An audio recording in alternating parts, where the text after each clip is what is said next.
இந்த பெண்களுக்கு ஏதாவது செய்யணும், என்ன பண்றதுக்கு போதுதான் என்னுடைய மனைவி பிரேமலதாவும் மாநில மகளிர் செயலர் பேசி வச்சிருந்தாங்க, ஸ்ரீ சக்தி சுய உதவி குழு அப்படின்னு.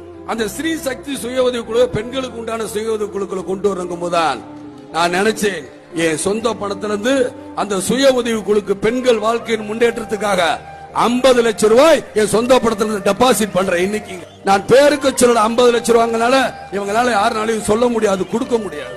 50 லட்சம் ரூபாய் இன்னைக்கு நான் கொண்டு போய் பேங்க்ல போடுறேன். ஏன் இவங்க எல்லாம் அரசியல்வாதிகள் ஏமாத்திக்கிட்டு இருக்காங்க. சுய உதவி குழு உங்களுக்கு அவ்வளவு ஏற்பாடு பண்ணி தரேன், இவ்வளவு ஏற்பாடு பண்ணி தரேன். ஏன் சுய உதவி குழுன்னா என்ன? நீங்க ஒரு 10 வாரம் 10 மாசம் பணம் கட்டி அந்த பணத்தின் பேர்ல உங்களுக்கு பணம் தராங்க. ஓ, இவங்க ஒழுங்கா பணம் கட்டி இருக்காங்களா அப்படின்னா உங்களுக்கு கொடுங்கிறாங்க. நம்பிக்கை இல்லாம தான் கொடுத்திருக்காங்க. ஆனால் நான் என் தாய்மார்களுக்கு, என் அன்பு சகோதர சகோதரிகளுக்கு எந்த நம்பிக்கை எதிர்பார்க்கல. நான் செய்யறேன் 50 லட்சம், என் தாய்மார்களுக்கு உதவி பண்ணுங்க.